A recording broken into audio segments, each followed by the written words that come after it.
nearly 15,000 people just over the last few days.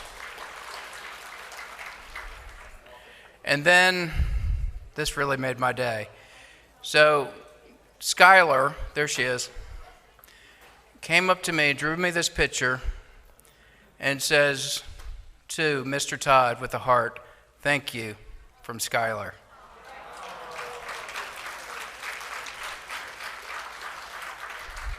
Skylar, you're like my new best friend. All right, so without further ado, we'll go ahead and start. And now I'd like to turn this over to Colonel. The chaplain's taking over. I've just had a lot of people ask for the poem from this morning. We've actually put that on the computer to project up, so at some point they'll project that up for you, just to give you information. It's actually online, so that's what we're going to do to try to solve that. So I know some people have been coming up to me, and we're trying to write on pieces of paper and everything, and I'm getting a little overloaded, and I get frail and forget, so that's probably the best way to do it. Okay? Thank you. And do me a favor, go down the steps then, please, sir. All right, so without further ado, let me go ahead and turn it over to Colonel Brian Pearl, Director, European and Mediterranean Directorate. Sir.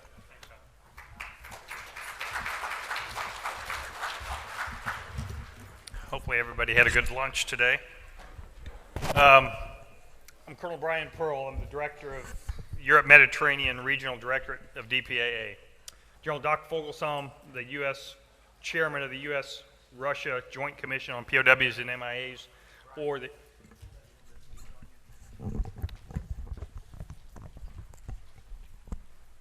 U.S.RJC, has asked me to give a brief report on the activities of the Commission since the last Korea Cold War meeting. The U.S.RJC has continued to work on the sensitive and complex POW and MIA issue basically uninterrupted since its creation in 1992. Over the years, the Commission has gone through fluctuating levels of activity depending on the state of the U.S.-Russia relations. Our efforts over the past year have been focused on maintaining the momentum generated over the past 3 years since the Commission was recognized by the 20th Plenum in 2016. Nevertheless, the U.S.-RJC remains a resilient and viable vehicle for cooperation between the U.S. and Russia on POW and MIA issues, as well as a positive area of engagement in an otherwise difficult bilateral relationship. And though it's difficult, as we travel across Europe with the leadership, the Director of DPAA, the Director of Ops of DPAA, as we travel through and discuss the sensitive issues of your cases and the sensitive issues with the mission of DPAA, one theme is pretty clear, and that is that while the U.S. government and the Russian government communicate, they do not coordinate very well, or at all in most cases. This agency coordinates. We communicate and we coordinate with the Russians on the DPAA mission, and that's pretty significant. With the recent appointments of 3 new members of Congress and a commissioner from the State Department, the U.S. side has a full complement of commissioners for the first time in several years. Through the efforts of General Fogelsom, working with congressional leadership from both parties, Senator James Lankford of Oklahoma, Representative Jimmy Panetta of California, and Representative Brad Wenstrup of Ohio have joined the U.S. side as commissioners. Deputy Secretary of State for Europe and Russia Affairs, Mr. Christopher Robinson, joined the U.S. side last year in time to attend the 22nd plenum in November. And as you can see, we went through a major overhaul with a red border there of all of our new commissioners. The Russian side is currently working on a new presidential decree to fill vacant commissioner positions and reorganize itself for the future. The U.S. and Russian co-chairmen recently agreed to delay the 23rd plenum of the U.S.-RJC until May 2020 in order to provide the government of Russia the time needed to coordinate and publish a new decree. A consistent theme of our discussions on both sides of the Commission are a mutual commitment to this humanitarian mission. Already this year, we have completed the World War II and Vietnam War Working Group technical talks on 18 June 2019 here in Washington, D.C. A separate Korean and Cold War Working Group technical talks will be held in November 2019 in Moscow, Russia.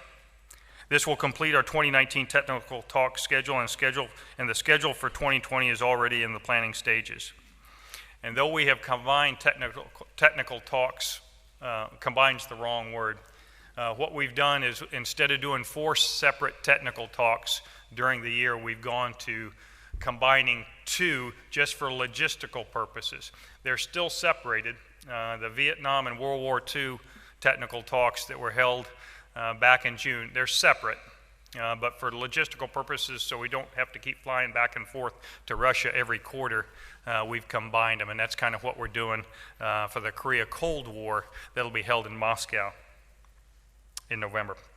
Major upcoming commission events include an investigation recovery mission in September 2019 in Vladivostok, Russia, pending the permit to dig from the local Russian authorities.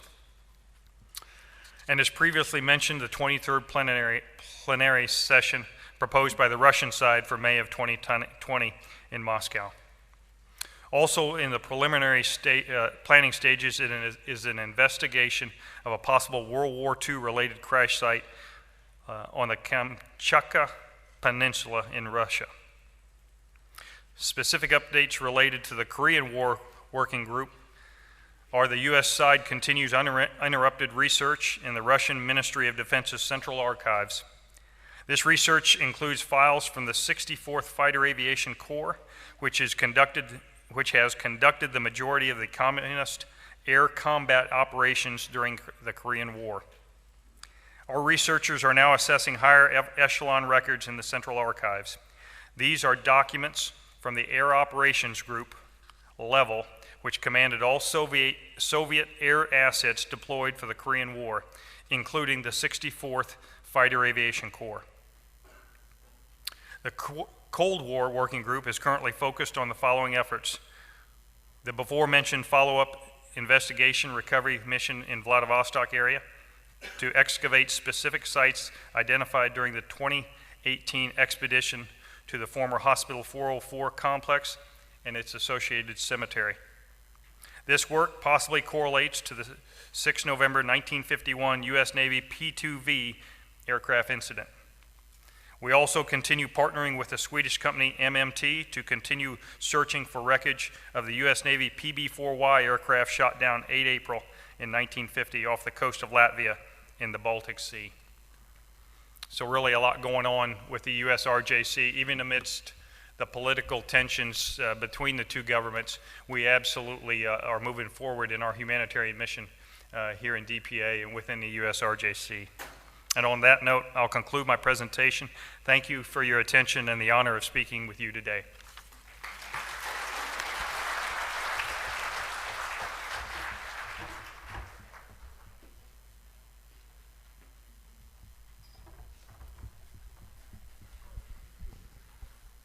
All right, folks, so next up, I think this will be a presentation. It's one I know that a lot of you have been asking for years. Ms. Cheryl Home, out of the Office of Outreach and Communication, is going to give an overview of the family portal. Cheryl?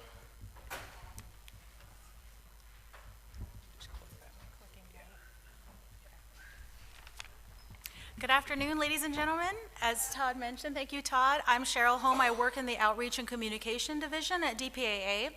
And today I want to talk to you about a couple of the projects we've been working on that we hope are going to be a benefit to you, the family community. The first one is the family website, and the second is the Korean War and Cold War Profile Development Project. So I'll start with the background and tell you how this project got originated. I'll show you a little bit of the case profile, and we'll talk a little bit about that. I'll talk to you about the family website and talk about what benefits it can have to you, and also we'll talk about how to become involved. So let me start out by saying that information sharing at DPAA is a very big priority. We have established a very strong presence on all the major social media sites.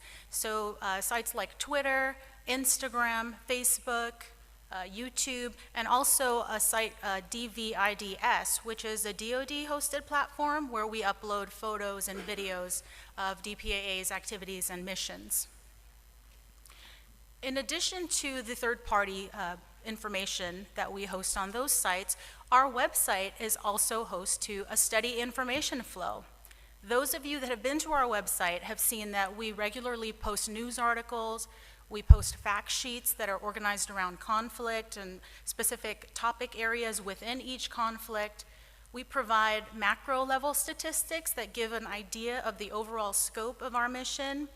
And we also provide pre-formatted reports that are filtered down by different criteria, such as branch of service, status, home state, and so on.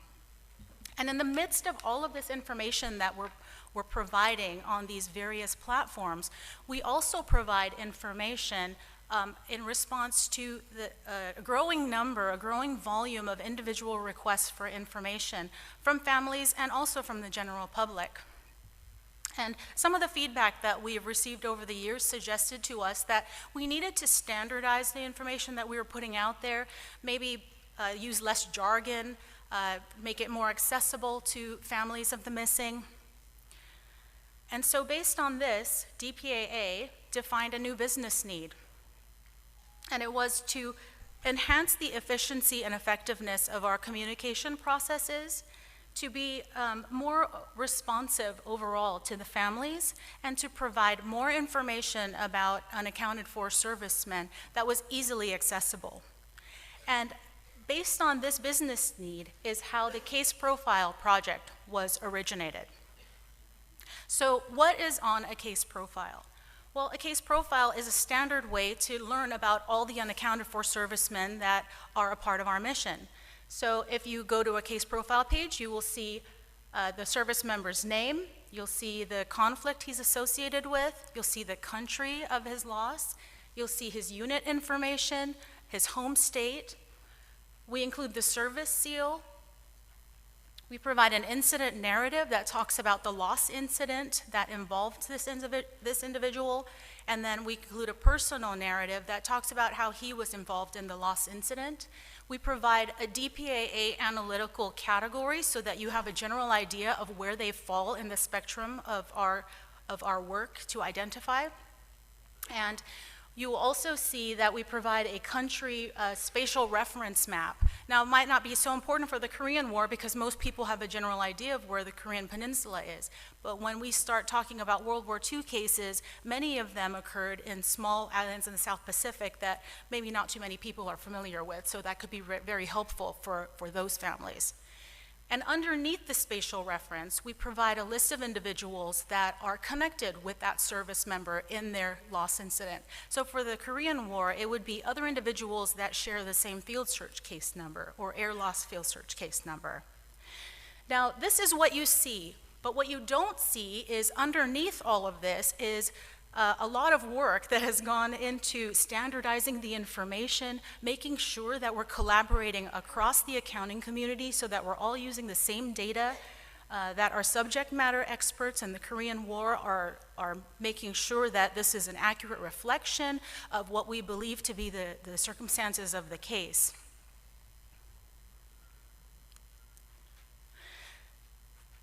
So for the Case Profiles project, we've reached a very significant milestone, and as of this meeting, we are 100% complete in building all Korean War unaccounted for and accounted for case profiles, and Cold War unaccounted for case profiles.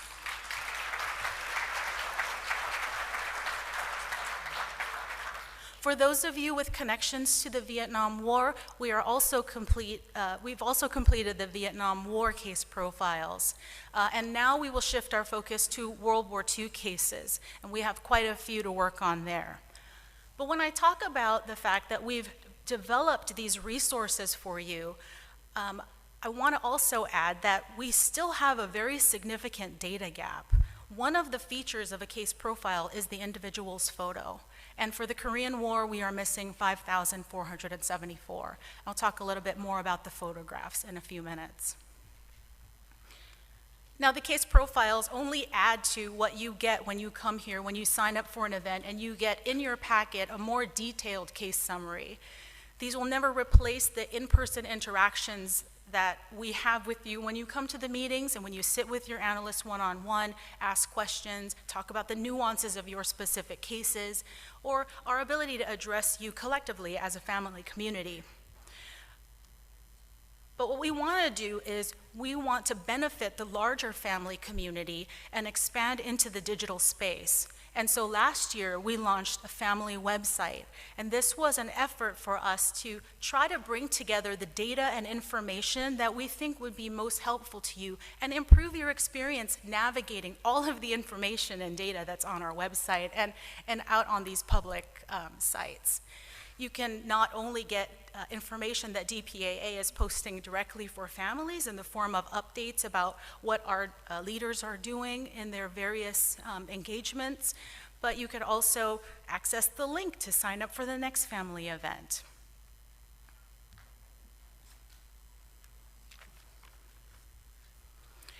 The family website is also a great way for us to give you access, easy access, to some new content that we've been working on for you. So I mentioned earlier that in a case profile at the bottom of the page, you can see who else was involved in the incident. Well, if we take that one level higher, then we can also say that groups of individuals can be combined and grouped according to an operational context, such as the Battle of Chosin, or the Battle of Unsan, or air loss cases. Now, this is not a generic history lesson. Anybody can go to Wikipedia and find out what happened in the Battle of Chosin, or open a textbook and read about all of these operational events.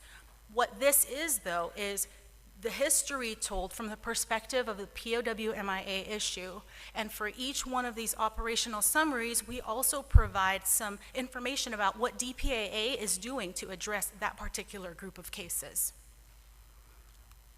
Now, earlier I mentioned that despite having finished a great milestone and provided all the Korean War and Cold War case profiles, we still are facing a major data gap. Over the past year, what we've tried to do is crowdsource for help for acquiring photographs. So on our website, we have a crowdsourcing page where we list all individuals for whom we do not have a photograph. In the last year, since we stood that page up, we've received 500 photos. So I think that's pretty great. Not only do these photos provide a really meaningful component to the case profile, which to me is a living tribute that tells the story of service and sacrifice, and that photograph just is that final impact so that the public and other family members can know your loved ones and what they've done. But for certain photographs with frontal-facing, teeth-showing characteristics, perhaps these could also be used by the laboratory in their various analysis of remains.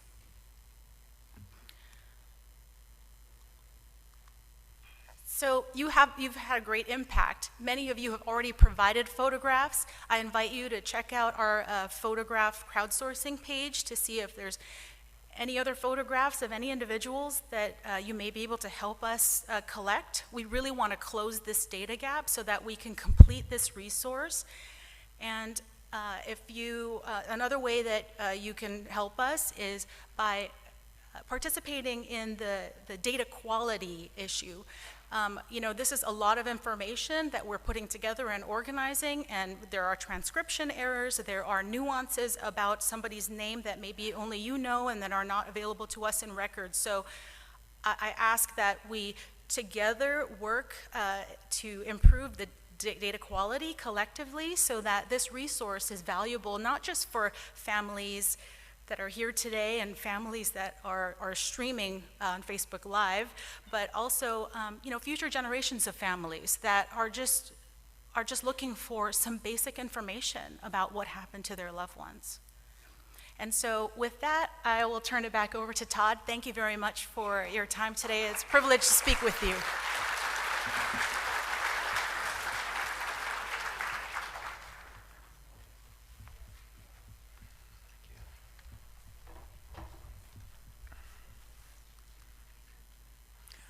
All right, so as you can imagine, and I think as you probably recognize, Cheryl has a whole lot of energy.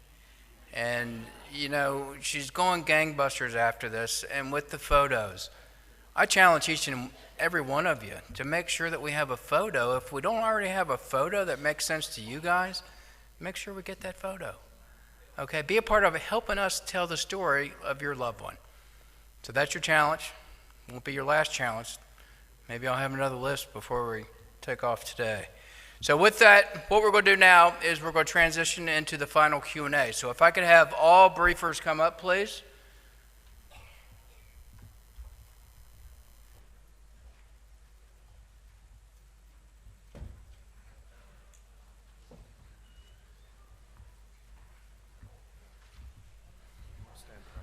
Yes, sir, I think so.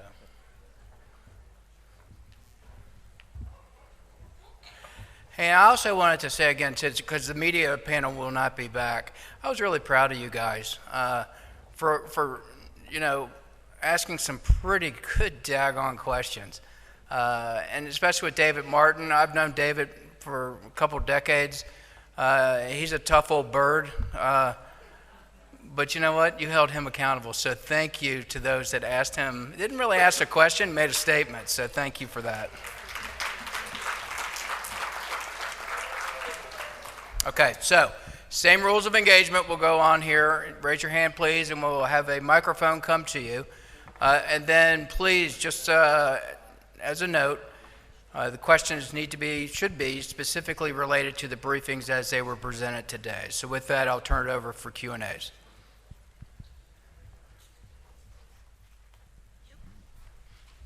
Good afternoon. I'd like to ask Cheryl, how do you find the case profile on the website? So if you go to dpaa.mil, which is DPAA's public website, right at the top left-hand side of the screen, there's a Families tab, and you click there and you get to the landing page that you saw in my screenshot. Okay.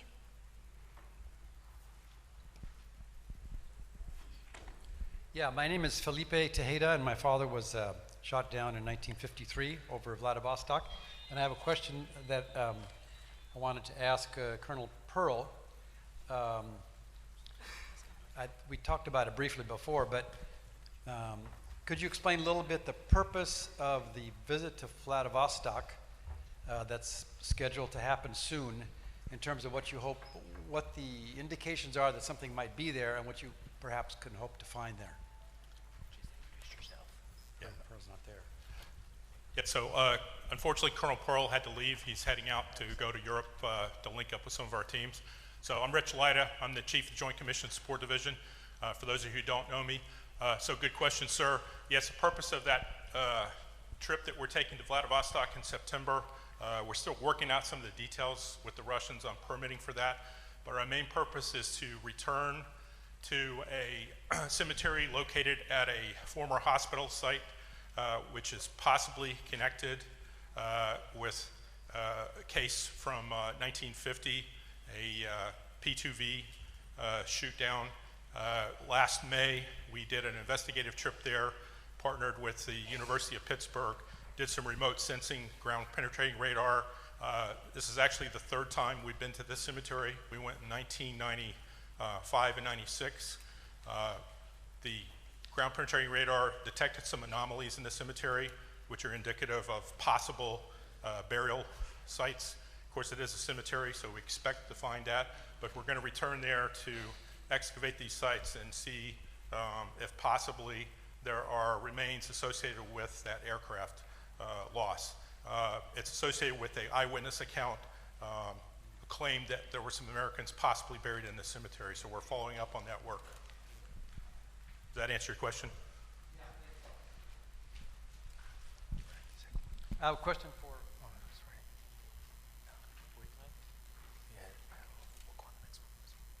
My name is Stephanie Hogue. I'm here because of my Uncle Don, who is a missing Saberjet pilot. He was lost on December the 13th, 1951. And I've been coming to these for a long time. And the questions I ask, usually come back to the same answer. The Russians probably have documents that would be helpful in his case, and we've asked for them, and we haven't received them. So I don't have a question for any of you on the stage. I have a question that I would ask the Joint Task Force to take to the Russians. And I'd like to put some of the human back in humanitarian effort. My uncle was 29 years old and fighting in his second war. In World War II, we were allies of the Russians, and my uncle fought in World War II. His loss area right now extends from Sinanju in the north down to a little north of Kimpo in the south, east to Kachan, and west to Chodo. That's a pretty big search area. You can't look for a man unless you've got an idea where his crash took place. The Russians, I understand, have reports on searches that they did at crash sites, and we also need a map with the Russian names for the Korean towns. That doesn't seem like too much to ask for, and we've been asking for it for years. And I would ask you to ask the Russians, please, if you really believe in a humanitarian effort, to set aside the relationship that we have now. And for the sake of somebody who once fought beside you, please turn these documents over to our analysts. Thank you.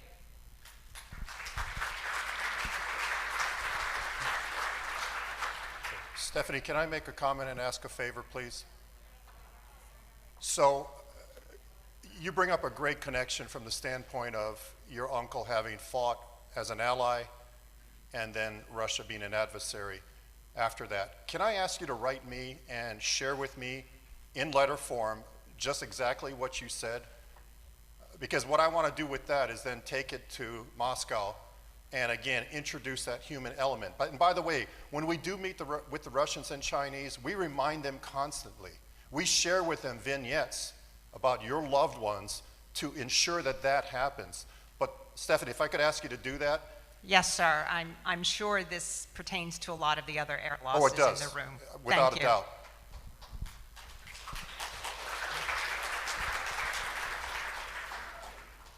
I'm just curious, what happens to a North Korean soldier if he is recovered and identified? Does he get, do the South Koreans send them to North Korea? Do they get to go to their families? Or does anybody know? Yeah, when we work in the field, either in South Korea currently or when Macri's working in the field in South Korea, it's not uncommon to encounter remains of the enemy forces.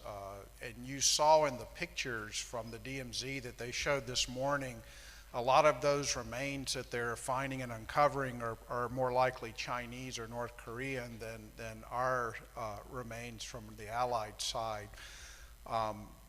In South Korea, they have what's called the enemy cemetery. It's kind of a euphemism. I'm not sure what the formal title is, but they do have a cemetery where they give proper burial to the remains of foreign soldiers if they're from the communist side. There have been a couple of events in the last couple of years where they have, South Korea's returned remains to China. It's been kind of hit and miss over the years whether or not China or North Korea is willing to take back remains that are theirs. North Korea, to my knowledge, never has been willing to take them back. If we're working in North Korea, like we used to, we encounter remains of the enemy in the field. We just leave them. You know, we don't recover those. We don't bring them out of the country. Obviously, they wouldn't want us to, and we have no desire to. If we encounter remains of the enemy on an American mission in South Korea, we allow the UN command to take over responsibility for that, and they're the ones who control the cemetery where remains of the communist forces get buried in South Korea. And as I mentioned, if Macri recovers remains of Chinese or North Koreans, they have attempted multiple times to return them to those countries, and the Chinese have taken them up on it at least once in the last few years.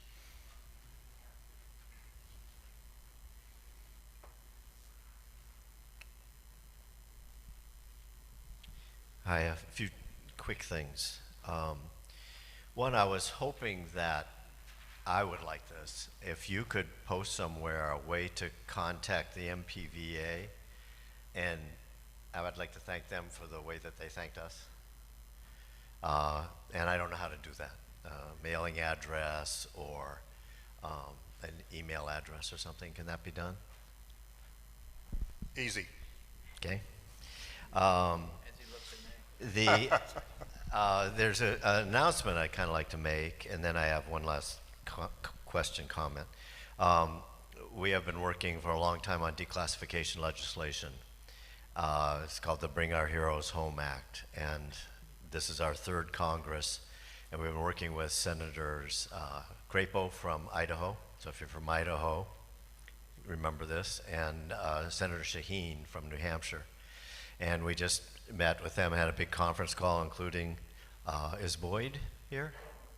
I'd like to just meet with him. Anyway, trying to get final language down, and this would release documents that have been classified for decades, so that people like Heather here, who went into the NARA and encountered many pull slips and withdrawal slips on POW debriefs and intel reports that shouldn't be there.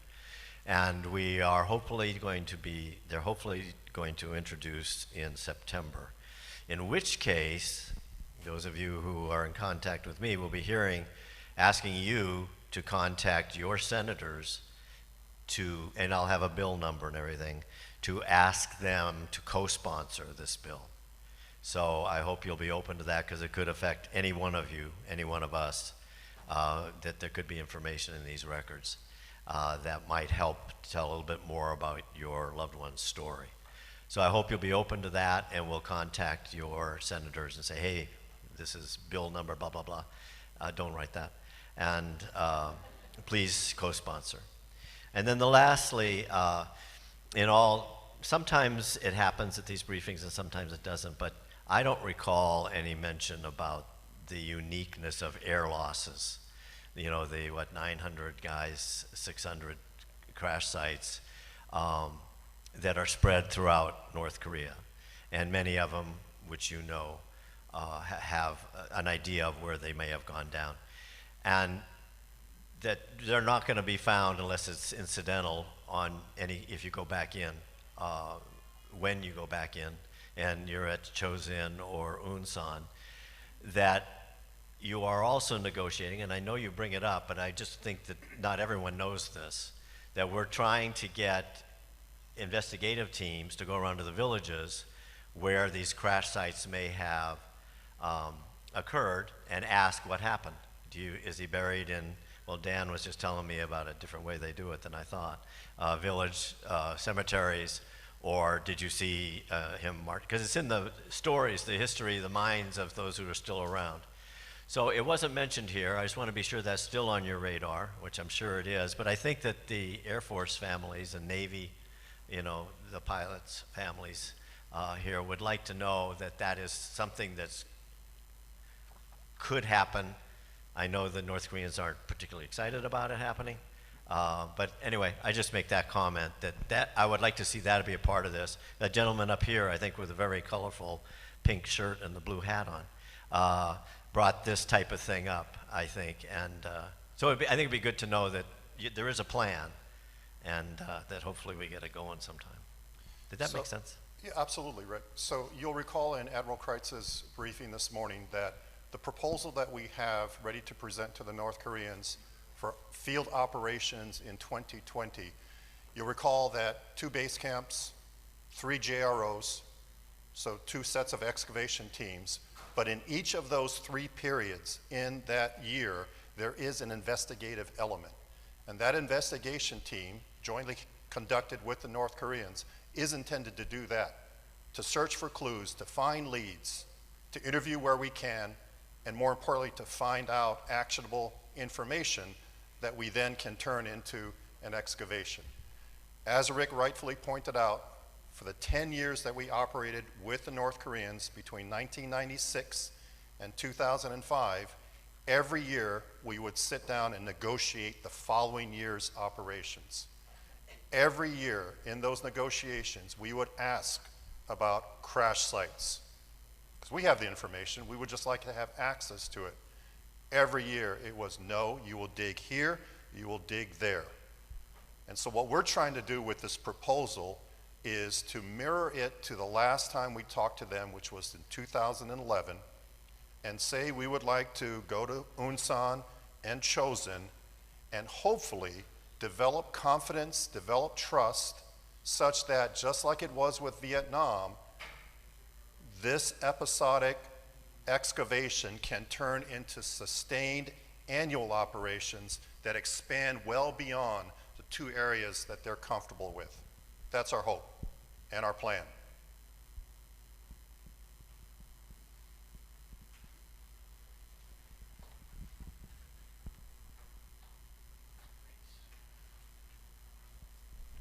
As a follow-up on the young lady that spoke about what we did for Russia, we also did the same thing for China. And most of the people here aren't old enough to realize that I was in high school at the time. We had paper drives. I collected paper. We shipped tons of paper to China because they were destitute. They had no wadding for their guns. They were making wadding for their guns out of paper.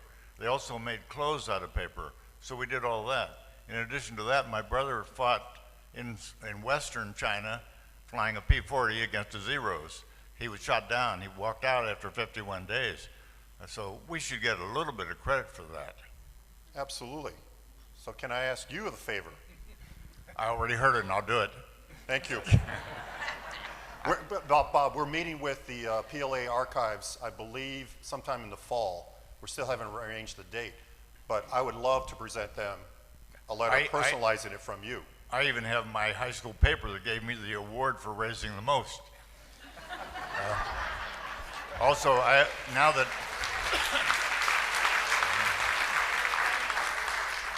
well, I'm 93 years old. Now that we've been nice, I'd ask you a question. Some time ago, we gave the the Chinese, $100,000. I'm sure you're familiar with that.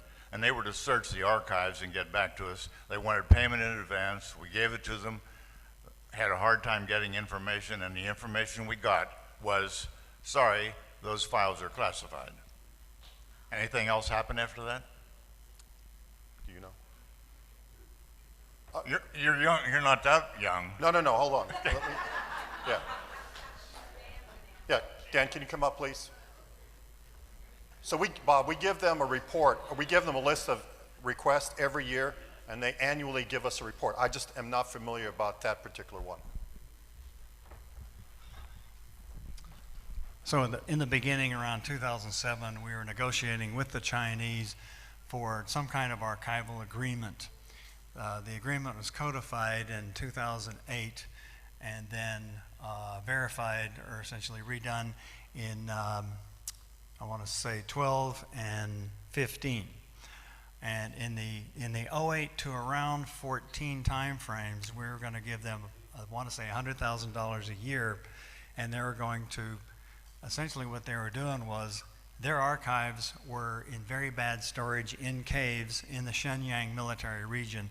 They built a brand new building in Beijing to store these documents. And so what their intent was to review every document that came out of the Shenyang military region, which was their Korean War records, and look at those as they were putting them in proper storage in Beijing. So we were paying them $100,000 a year to do that. Around 2014 or 2015, they said, stop paying us. We're just going to do it on our own dime. So why would they do that? Well, there were crackdowns or I would say evaluations and reviews of the Chinese budget where the Politburo essentially knew the PLA was making money, but the PLA wasn't putting it in the general treasury essentially. So they were making money off of gun sales and all these other things. So the Politburo was clamping down on them and telling them, stop making money on the side because we can't see what you're making. And that, at the same time, they told us, will you stop giving us money? So they not only went through their archives looking for World War II, Korean War, Cold War, Vietnam cases, which is unique among all the nations. We had losses in all those conflicts related to China. They went around crash sites all around the country based on cases that we gave them. So if there was a case that we knew about in the Chinese border, because F-86s strayed across into China to shoot up Russian airfields, and some of those guys got shot down. So the cases we knew of that were crashes in China, they investigated those cases, and we got back remains in 2 situations. Also, then they went around to all these other provinces. I think there's 9 provinces in China, and we had AVG, American Volunteer Group, the Flying Tigers. We had the 14th Air Force, the 20th Air Force were flying B-29s and so on, and then we had B-24s. They were looking all around, including Tibet, for crash sites based on information we had on our records. So they worked the Korea cases, they also worked the Cold War cases, and they investigated the Viet cases. So the document, they would come up with a document every year on their searches, which included information searches from archives and from on-the-ground investigation.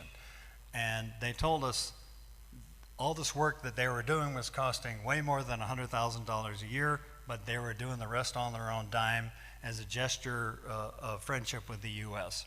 And it is true, they did a lot more work for us on World War II than the other wars, because those records for them are pretty much declassified. We still have a problem, and we've always had a problem with them releasing data on POW camps, because in the 2008 agreement, there is essentially a wish list by us, which they signed, that said we want them to look in POW camp records, no matter where they are, where that POW camp was, and give us information on U.S. rosters or burial information and so on. They haven't done that. What they did for Korean War was they had shoot-down logs, and they passed us information from the shoot-down logs where they shot down our airplanes in North Korea, or shot down our airplanes, or got information from the Russians on crash sites in China. And then they did the same for what they do in World War II and Korea and Vietnam. And they've done a lot of investigations. So they're still leaving that big gaping hole insofar as getting us information on POW camps that they controlled in North Korea. And their response usually has been, well, we have to get permission from the North Koreans to give you information on POW camps that are in North Korea, which is sort of a red herring. They could pretty much give us anything they wanted to. They're just using that as a red herring, not to declassify. Did we get our money's worth? We got some guys back. I think so.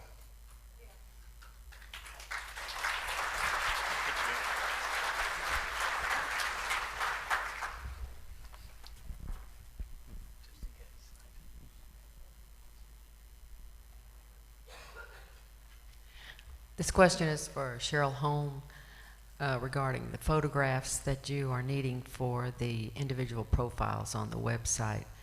Actually, 3 questions. Number 1, what is the purpose of the photograph?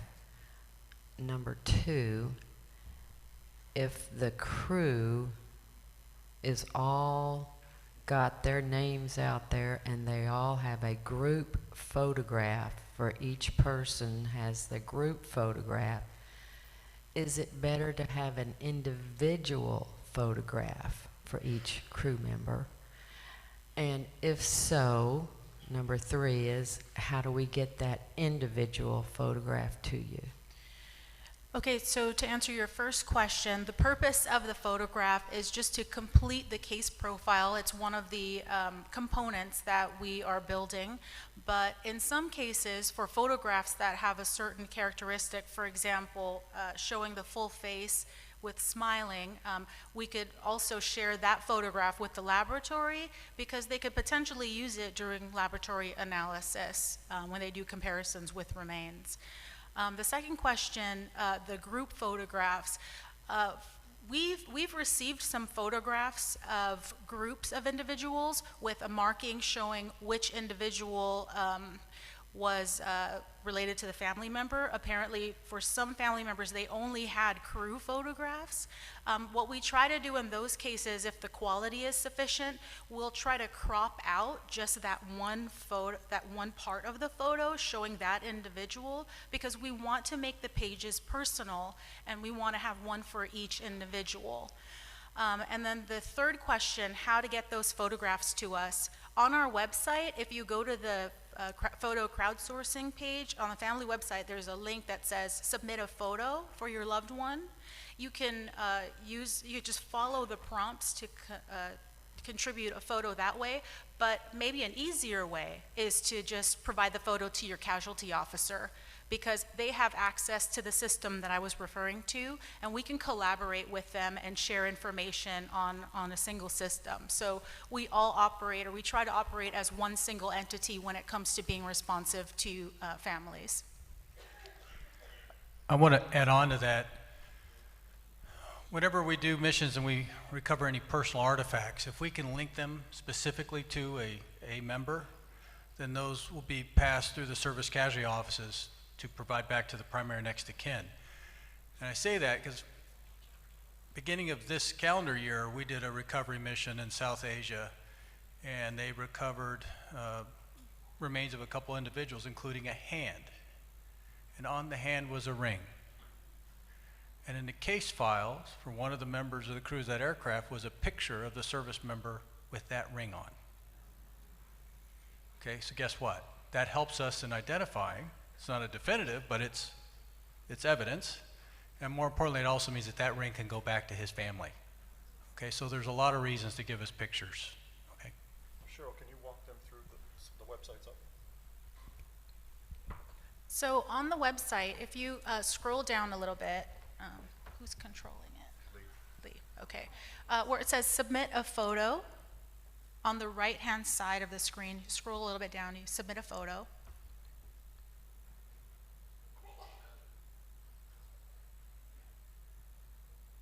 Are you able to click on it, Lee?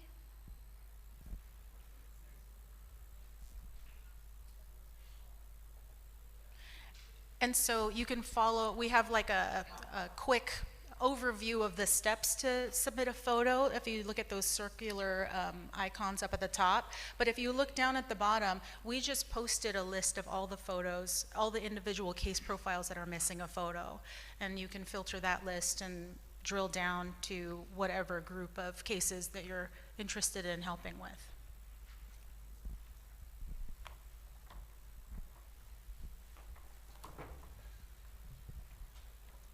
Following the armistice in *53 and during the most of the Eisenhower administration 2 terms, I understand that the government, our government, would send a letter every year through the International Red Cross that was to be delivered to the North Koreans and the Chinese about our missing in action. And I wonder if your group can obtain those, or obtain those letters in the files that went with it, because I think it would be pretty helpful, because I know they had a lot of lists of names and so forth on there.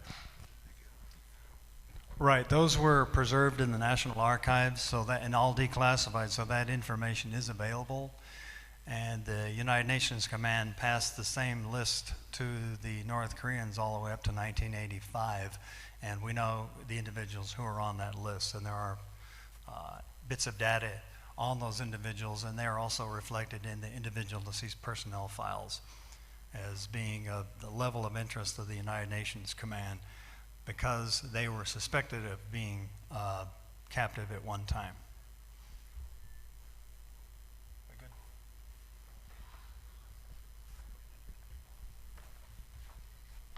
Actually, my question is to the fellow back there who talked about the bill, the Senate bill. Do you have a website that we can get on to know when it's happening? Hold on, Rick, let's get you a microphone.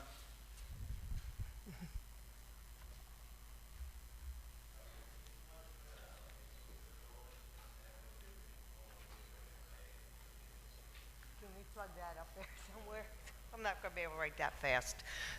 Hi. Our organization is the Coalition of Families of Korean and Cold War POWMAAs. I did not come up with the name. It's very long and convoluted, but we're just family members who are trying to find out what happened. And we have a website at www.coalitionoffamilies.org. Okay. We post there, and it'll be the front center when we get that ready to go. There's information on there already, but that's a little dated because we're now in the next Congress. Okay, thank you. Thank you for asking. Hi there. I have a couple questions regarding observation of sites, if you will. One, we've talked a lot about the disinterments in the Punch Bowl. I would like to get personally to the Punch Bowl and actually time the visit when a disinterment is happening to be able to observe the process just for interest's sake and watch the ceremony and stuff that goes along with it. That was number one. Number two, there's been some discussion also of upcoming recovery operations in South Korea. What are the chances of being able to observe any kind of recovery at any kind of excavation site? Unrelated to my own personal loved one, obviously, but just for interest's sake in the science and how it goes. Thank you.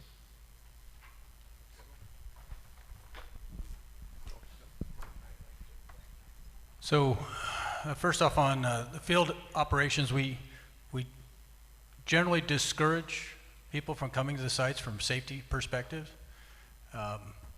We do have a volunteer program that, oh, by the way, because I'm always looking for extra support. So you'll see more of that on our webpage. But coming to see sites, it's, you know, we can't guarantee in advance of scheduling and this or that, so I'm a little concerned about trying to coordinate those things in advance because we adjust all the time based on permits, based on host nation issues, based on weather. So we generally discourage it. Okay, it doesn't mean it doesn't happen, and when people, we will never turn away a family member that happens to show up on a site. We will show them what we're doing. But if you want to actually come and get involved, please look at volunteering to support us. But we look for people with skill sets and ability to actually help the mission doing it. As for the disinterments at the Punch Bowl, we generally do those when the cemetery is not open to visitors, but what I would say is please coordinate directly with the National Military Cemetery of the Pacific, or the Punch Bowl, because they can arrange to bring in guests to observe the disinterments. They're generally on a Monday morning, 0700, again, before the cemetery is generally open to the public, but the cemetery can work with you on that. And if you were going to come to Hawaii anyway, we would like to invite you to come to the laboratory. And we also have a lab in Omaha, Nebraska. They don't do the Korean War cases in Omaha. They do mostly World War II from Europe and some from the Pacific.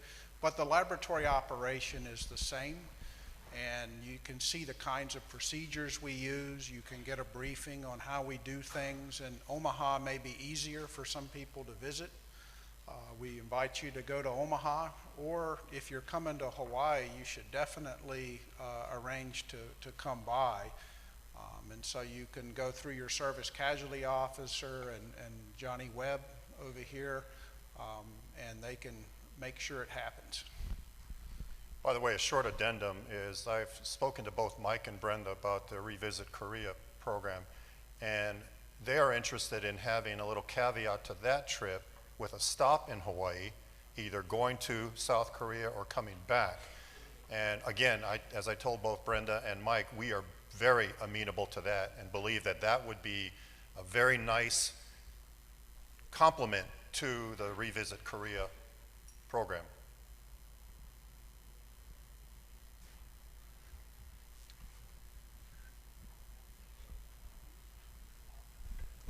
To the nice gentleman in the pink shirt and blue hat.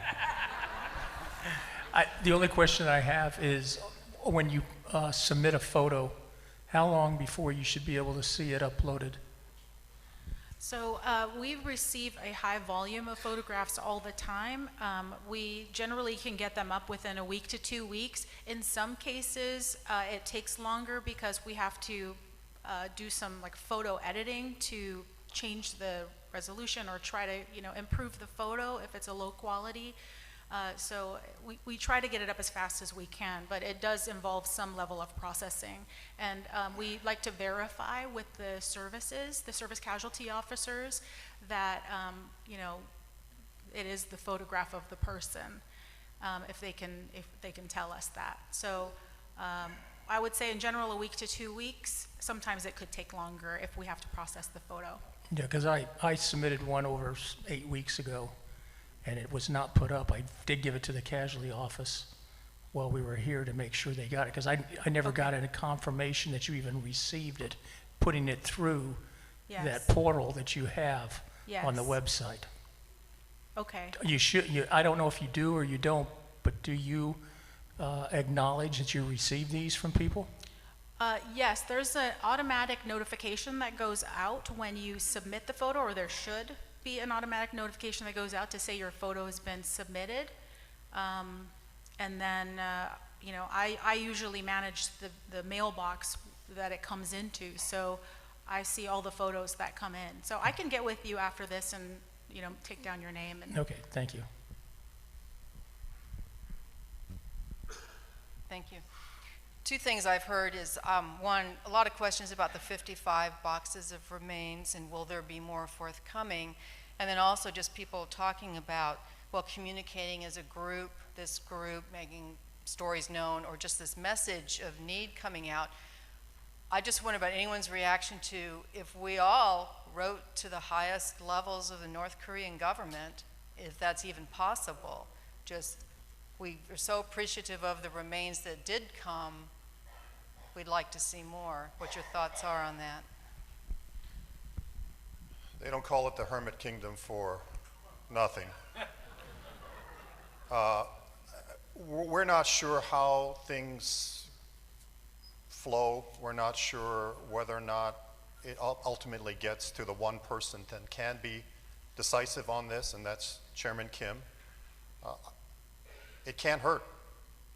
Again, as we've tried to communicate in our messaging to the North Korean Army, there is a strong human element to this. And, it's just not a technical details. It's not just, the basic diplomacy language. We also introduce in our letters the fact that you all are why we ask them what we ask them to do. That these answers that you've long deserved is why we seek this cooperation with them. It's the same pitch we made to the Vietnamese in 1982. And you see where that got us. My recommendation to you is it can't hurt. Well, I'd like to somehow have access to that address and just get like 500 letters here.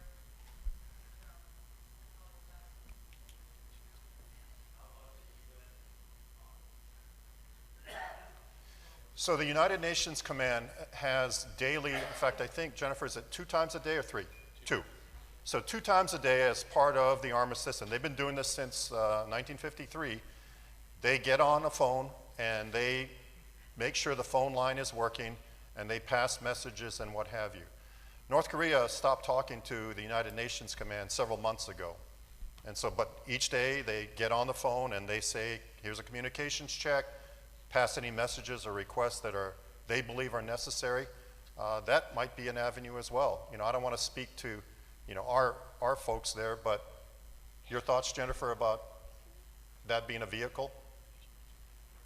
So that vehicle, they only pass voice messages. If they were to package a bunch of letters, then they would have to be hand delivered across the DMZ. Oh. So that two-way communication that happens twice a day wouldn't work because of the voice messaging that takes place. Yeah, so the other thing my colleagues reminded me of is there are nations that have a embassy presence in North Korea, Sweden being one of them. They're trusted by the North Koreans. That might be a valid avenue from the standpoint that it is a a country, a neutral country that both countries, both the United States and North Korea, trust. They do have a physical presence there. That might be a more advantageous avenue by which to pass your letters for them, asking them to deliver it to their counterparts, which would be the Ministry of Foreign Affairs for the DPRK.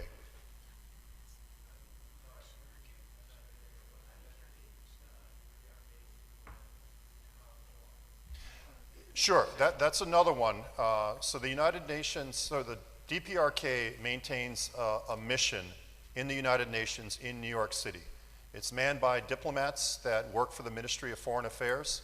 That's also an avenue. Okay, folks, we have time for 2 more questions. Again, I'd like to thank all of you folks for all the work you do for us. We appreciate it very much.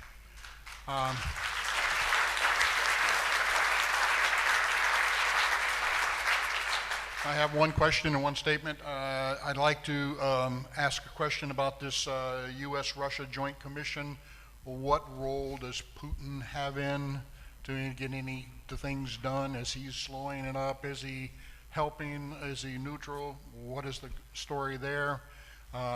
Statement is, glad to see Dan up there giving us some information. We have a number of walking encyclopedias over here. So a lot of information around here. So thank you. So, sir, that's a multifaceted question. What does Vladimir Putin think, and what does he do? So what I can tell you, though, is the Russian side of the commission is appointed by presidential decree. So without Putin's direct involvement and approval, those commissioners don't get appointed. They don't get the approval to do engagements with us. So certainly to a certain and very substantial level, his administration is supportive of the commission. He has been an impediment in the past. When we were locked out of the archives for several years in the early 2000s, he was fairly directly involved in that. But once we exchanged diplomatic notes in 2009, that revived the commission and set the stage for us what we're doing now. It's been fairly cooperative. We're not getting everything we want. I'm not going to say that, but we can engage and we have counterparts to talk to. Okay, so last question. Thank you. I just wanted to thank you all for the really good meeting we've had this year.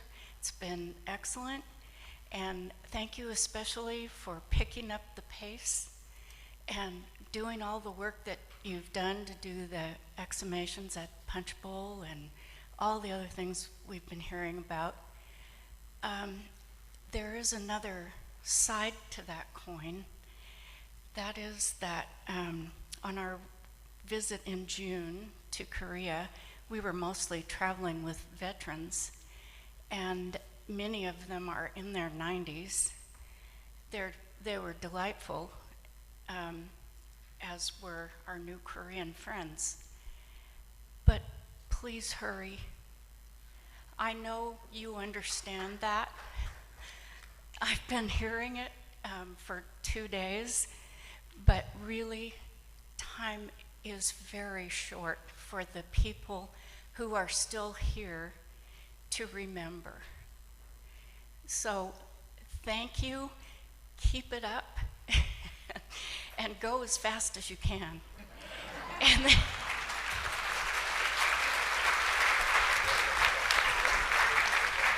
Yes, I've been coming to these meetings for 37 years, and I have to say that while they're all worthwhile, some have been disappointing. But I must say that under the directorship of you, Director McKeague, there has been remarkable improvement in both the presentation and the information we get. So I thank you and your staff. I'd like to thank you on behalf of everyone here because you have done a remarkable job.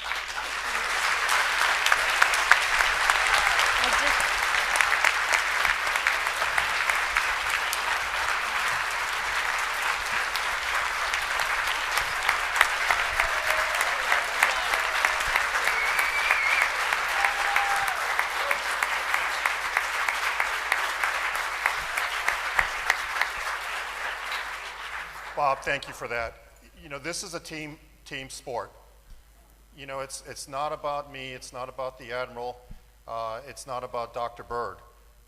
You've talked to and heard from very smart people, very talented people. I hope you came away with hearing from them or interacting with them. And I speak not just for the DPA team, I speak for the Armed Forces Medical Examiner team, I speak for the service casualty offices. I hope you come away with not just understanding how talented and smart they are, but how passionate they are. And I hope you also come away with knowing that when they speak to you or when they are working on your behalf, all of them bring this to the equation. And I always tell them, I said, you know, I could care less what PhD you have, I could care less, well, I do care, that, you know, you're a nationally world-renowned stable isotope expert. That matters, yes it does, but what matters even more when it comes to you and serving you dutifully is what they bring here. And the good news is, whether it's Leslie Chesson, whether it's a Veronica Keys, they do bring this to the game.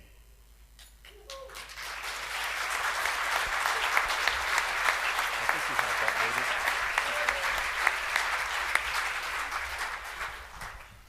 All right, because persistence sometimes does pay off. Ma'am, if we can get a microphone.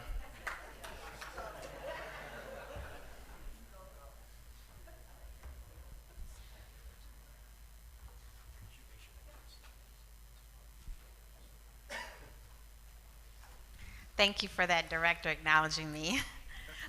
I just have a quick suggestion. When we do our registration forms, outside in the lobby out there, someone had put together a great board of all of the loved ones, like by their units. Because on this particular form right here where we give our authorization to contact each other in here, is there any way after the event, maybe with our service casualty officers, not to put more work on you guys though, but with that board, they have it, some individuals all grouped by the units. Is there any way, if someone has signed this registration form, given their authorization after the event, that we can receive that person's maybe email or phone number to keep in contact with them, so that, you know, we can follow up? Because a lot of times we miss each other in here, or some of us may not see that board showing that our loved ones actually served in a unit together. Well, I didn't know the question was going to be for me. Now, that being said, that's a great idea, so let us look at it. The only issue there would be PII, is to make sure that we make sure that the family wants their information released. So we'll definitely look into that. Great idea. Okay.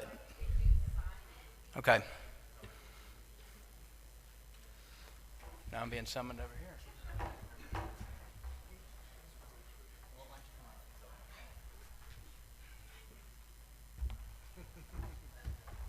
Good afternoon, everybody.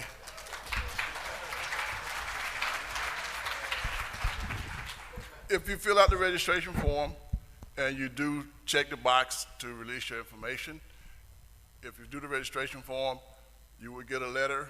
You will also get a listing. And on that listing has if you release it, your name, address, phone number, email address, and the unit. So make sure you fill out the registration form and check those boxes.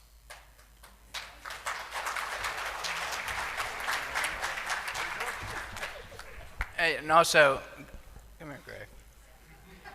So this guy sits next to me every day, right? And he has that smile every single day. So I just want to highlight that it's Mr. Greg Hayes that is responsible to make sure everything is going on.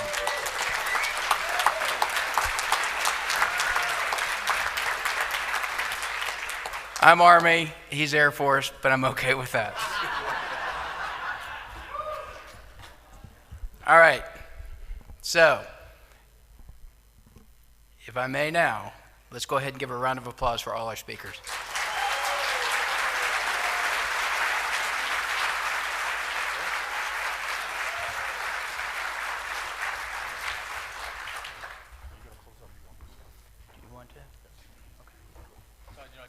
you did work for the Navy,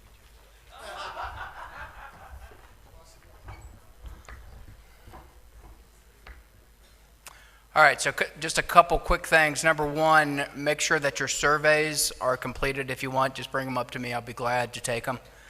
And to that, what I'd like to do now is turn it back over to our director, Mr. Kelly McKay, for closing thoughts.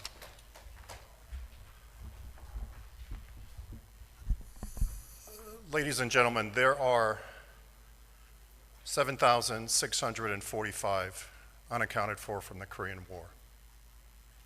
There are 126 unaccounted for from the Cold War.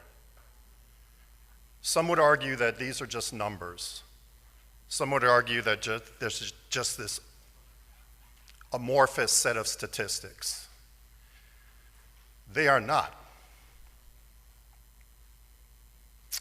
For us. And the reason they are not for us is because of you. The reason they are not just a number to us is because of what you've done over these last 2 days, what you do when you attend family regional updates, what you do when you communicate with us. So allow me to thank you for sharing your story. And I know we may have misused or overused that word, but it's so true. Nobody can tell your story like you did, and so many of you yesterday and today in the hallways beautifully tell your story. And when you do, when you show up here, when you share your story, you manifest and bring alive that number. We may not always get to the answers like we provided to the Storms family this weekend. But let me assure you that that doesn't change the passion, the dedication, and the heart that all of us, service casualty offices, AFMES, DPAA, bring to this mission. It drives us, it inspires us, it motivates us. So allow me to thank you for sharing with us your story. God bless you all.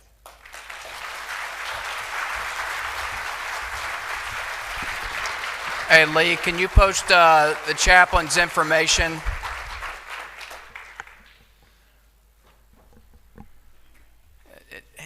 The director said we're done. All right. What I want to do is I'm just trying to get the information up from the chaplain up on the screen. No? There it is. Okay.